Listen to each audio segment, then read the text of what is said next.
জগন্নাথ দর্শন শেষে নববধূর শ্বশুরবাড়ি সফর। বিয়ের পর সোমবার প্রথম শ্বশুরবাড়িতে পা রাখলেন দিলীপ পত্নী রিঙ্কু মজুমদার। ঝাড়গ্রামের কুলিয়ানায় নববধূর প্রথম শ্বশুরবাড়ি সফর ঘিরে এক আনন্দঘন পরিবেশ তৈরি হয়। দিলীপ ঘোষের স্ত্রী রিঙ্কু মজুমদারের বিয়ের পর এই প্রথম গোপীবল্লভপুর 2 নম্বর ব্লকের কুলিয়ানা গ্রামে শ্বশুরবাড়িতে পা রাখেন।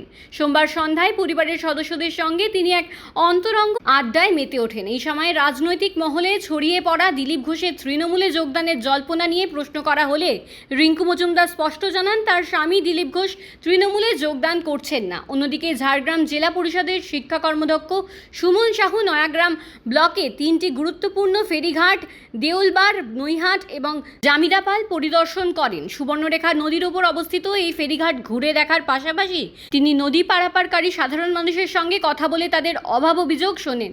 নদী পারাপারের সময় যাত্রীদের কোনো সমস্যা হচ্ছে কিনা সে বিষয়ে তিনি খোঁজ খবর নেন।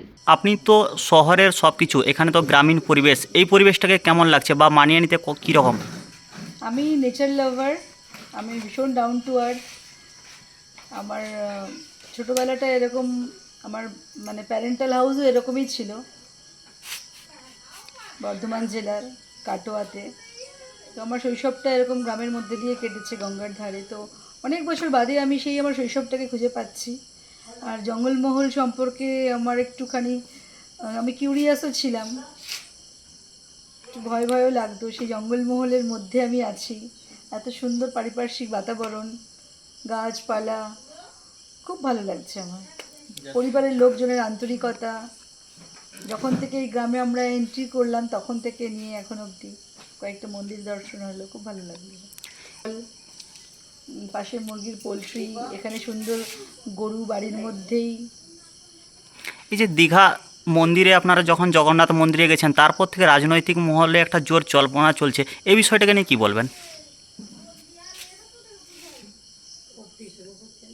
এটা পার্টিকুলার কিছু কিছু মানুষের হয়তো ভুল ধারণাটা একটা বিভ্রান্তি তৈরি করার রাজনৈতিক মহলে। কিছু ব্যক্তির আমি জানি না, তো কারো কিছু ব্যক্তিগত হয়তো ইন্টেনশন আছে, ওনাকে কেউ হয়তো জেলাস করেন, তাই হয়তো এভাবে একটুখানি ব্যাপারটাকে।